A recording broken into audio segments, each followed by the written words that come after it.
देखो मेरी बात सुनो बच्चों, देखो इलेक्ट्रिक करंट, आज का हमारा ये टॉपिक है इलेक्ट्रिक करंट। इलेक्ट्रिक करंट को हम डिफाइन करते हैं, it is defined as the rate of flow of charge. Electric current को हम डिफाइन करते हैं rate of flow of charge, यानी कि चार्ज किस रफ्तार से फ्लो कर रहा है, ठीक है ना। तो एक जो मैथमेटिकल कंडीशन हो जाती है वो तो सिंपली हो जाती है that I equals to Q by t. Current का फॉर्मूला सिंपल वो हम बोलते थे चार्ज अपॉन टाइम, या हम करंट को बोल सकते हैं डेल्टा। अगर जो मैं चार्ज को कैपिटल Q से डिनोट करता हूँ तो delta Q upon delta t भी रिप्रेजेंट कर सकते हैं। अब इसमें कंडीशन आती है if delta t tends to zero, तो हम I को लिखेंगे I equals to limit delta t tends to zero delta Q over delta t. फिर अगर ये कंडीशन होती है जब टाइम मान लीजिए बहुत छोटा होता है, delta t tends to zero, तो हम आई को लिख सकते हैं d Q over d t. कहने का मतलब है जब हम क्या करेंगे, चार्ज को डिफ्रेंशिएट करेंगे टाइम की टर्म्स में, तो हमें क्या मिलेगा, करंट मिलेगा। इसको हम ऐसे भी लिख सकते हैं, चार्ज को स्मॉल क्यू से भी डिनोट कर सकते हैं, तो D Q by D T भी लिख सकते हैं। सारे फॉर्मूले सही हैं। करंट को चाहिए डिफाइन करो, ये डिफाइन करो, ये डिफाइन करो, ये डिफाइन करो, ये डिफाइन करो, कुछ भी डिफाइन कर सकते हैं, ठीक है। तो current is defined as the rate of flow of charge. एक वर्ड और यूज कर सकते हैं, mean in a definite direction, लेकिन उससे फिर आप कंफ्यूज हो जाओगे अगर जब हम डेफिनेट डायरेक्शन की बात करेंगे। डेफिनेट का मतलब ये होता है, यहाँ पे डेफिनेट डायरेक्शन का मतलब सिंपली होता है कि नेगेटिव से पॉजिटिव की तरफ, ठीक है। कंडक्टर का शेप चाहे कैसा भी हो, कोई जरूरी नहीं कंडक्टर एक बिल्कुल स्ट्रेट कंडक्टर ही होना चाहिए। कंडक्टर का शेप जैसा भी हो, आड़ा तीसरा जैसा भी हो, बस इलेक्ट्रॉन कहाँ से कहाँ फ्लो करेंगे, नेगेटिव से पॉजिटिव एंड की तरफ फ्लो करेंगे, ठीक है। And please remember this thing that current is a scalar quantity, ठीक है। जबकि हम ये बोलते हैं कि देखिए जब हम किसी कंडक्टर में पोटेंशियल डिफरेंस अप्लाई करेंगे तो करंट क्या होगा, नेगेटिव से क्या होता है। अब बच्चों हमारे अगला जो टॉपिक आता है वो आता है ईएमएफ। ईएमएफ का मतलब होता है इलेक्ट्रोमोटिव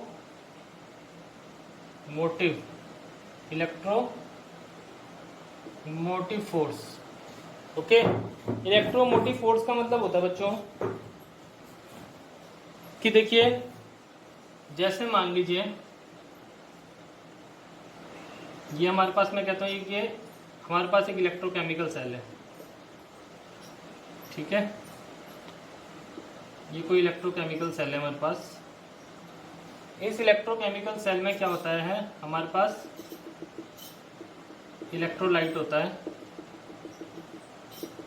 कोई सॉल्ट सॉल्यूशन होगा। जैसे मान लीजिए मैं अमोनियम क्लोराइड का सॉल्यूशन ले लेता हूँ, NH4Cl का सॉल्यूशन ले लेता हूँ।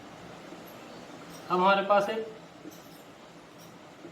पॉजिटिव इलेक्ट्रोड होता है और एक क्या होता है, नेगेटिव इलेक्ट्रोड होता है। ये हमारे पास इलेक्ट्रोकेमिकल सेल है, ठीक है। यानी कि वो सेल जो कि क्या करता है, with the help of chemical energy produces electrical energy. अब हमने क्या कर रखा है, हमने पॉजिटिव इलेक्ट्रोड को क्या करेंगे, एक एक्सटर्नल रेजिस्टेंस ले लेंगे।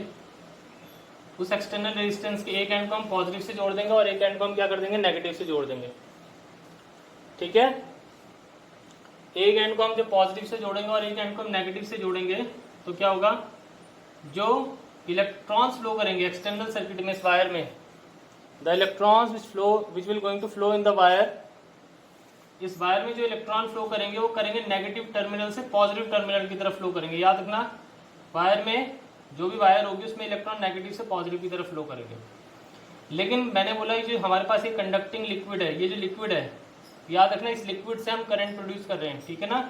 हमारे पास लिक्विड क्या था, हमारे पास अमोनियम क्लोराइड का सॉल्यूशन है, NH4Cl का सॉल्यूशन है, और हम इस NH4Cl के सॉल्यूशन में दो इलेक्ट्रोड्स डालते हैं, ठीक है। बेसिकली कार्बन रॉड होती है, दूसरी एक जिंक रॉड होती है। तो कार्बन रॉड क्या होती है, पॉजिटिव पोटेंशियल पे होती है, और जिंक रॉड नेगेटिव पोटेंशियल पे होती है। फिर हम एक रेजिस्टेंस जब कनेक्ट करेंगे तो इस रेजिस्टेंस पे करंट फ्लो करेगा नेगेटिव इलेक्ट्रोड से पॉजिटिव इलेक्ट्रोड की तरफ।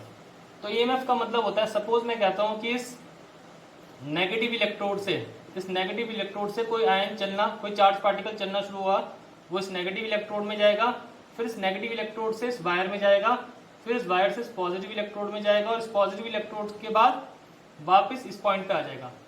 तो किसी चार्ज पार्टिकल को एक पूरे सर्किट में मूव कराने के लिए हमें जो भी वर्क डन करना पड़ता है, इलेक्ट्रोमोटिव फोर्स का मतलब होता है it is defined as the amount of work done in carrying a unit positive charge once around a complete circuit. Complete circuit में इतना पोर्शन आ जाता है, ये पोर्शन है, ये है एक्सटर्नल सर्किट और सेल के अंदर का पोर्शन होता है इंटरनल सर्किट। तो किसी चार्ज पार्टिकल को external circuit plus internal circuit में मूव कराने के लिए हमें जो भी वर्क डन करना पड़ता है उसको हम बोलते हैं इलेक्ट्रोमोटिव फोर्स। ठीक है ना भाई, हमें फोर्स लगानी पड़ेगी। एक एक्सटर्नल वर्क का मतलब ही क्या हुआ, हमें कुछ एनर्जी चाहिए होगी। ठीक है ना, किसी चार्ज पार्टिकल को मूव कराने के लिए। तो किसी चार्ज पार्टिकल को मूव कराने के लिए हमें जो भी वर्क डन करना पड़ता है एक्सटर्नल सर्किट में भी मूव कराने के लिए प्लस इंटरनल सर्किट में मूव कराने के लिए, that is known as electromotive force. इस चीज को हम क्या बोलते हैं, इलेक्ट्रोमोटिव फोर्स बोलते हैं। टर्मिनल वोल्टेज का मतलब होता है कि सिर्फ एक्सटर्नल सर्किट में जो भी हमें वर्क कराना पड़ता है किसी चार्ज पार्टिकल को मूव कराने के लिए, that is the terminal voltage in which we just have to calculate the amount of work done in moving a unit positive charge in the external circuit. ठीक है, means from negative to positive terminal. और EMF का मतलब होता है it is the amount of work done in carrying a unit positive charge once around the complete circuit, means external circuit as well as the internal circuit. Internal circuit होता है जो हमारा cell के अंदर का पोर्शन होता है। ठीक है बच्चों, तो वो होता है ईएमएफ और दूसरी चीज होती है terminal voltage. EMF of the cell can be also defined as the maximum potential difference between electrodes of the cell when no current is drawn from the cell. For example, जैसे मैंने आपको बताया था, ये हमारे पास क्या है, इलेक्ट्रोकेमिकल सेल है। इस इलेक्ट्रोकेमिकल सेल में फॉर एग्जाम्पल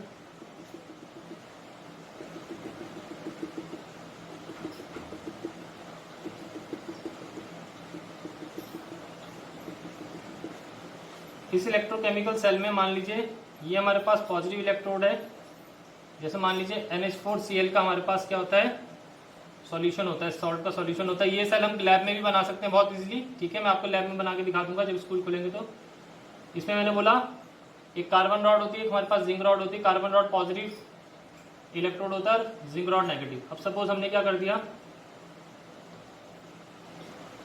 इसके अलावा हमने एक रेजिस्टेंस लगा लिया और साथ में ये ले ली की।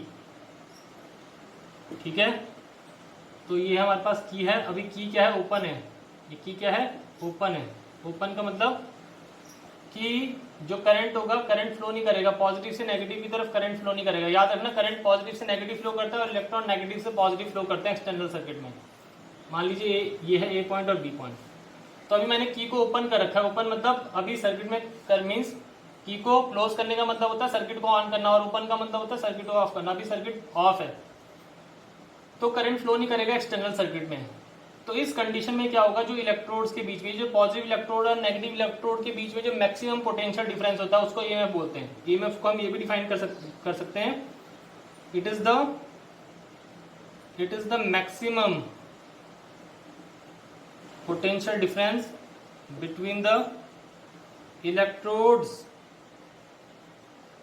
Of the cell when no current is drawn from the cell। जब हम करंट सेल से कोई भी करंट ड्रॉ नहीं कर रहे होते तो उस कंडीशन में जो उसके इलेक्ट्रोड्स के बीच में मैक्सिमम पोटेंशियल डिफरेंस होता है उस चीज को हम बोलते हैं ईएमएफ। ठीक है, और टर्मिनल वोल्टेज का मतलब होता है it is the maximum potential difference between the electrodes of the cell when current is drawn from the cell. जब हम करंट को ड्रॉ करते हैं तब तो वो क्या हो जाएगा, टर्मिनल वोल्टेज, और जब हम करंट को ड्रॉ नहीं करते तब क्या हो जाता है, वो ईएमएफ हो जाता है। ठीक है, क्लियर होगी बात बच्चों।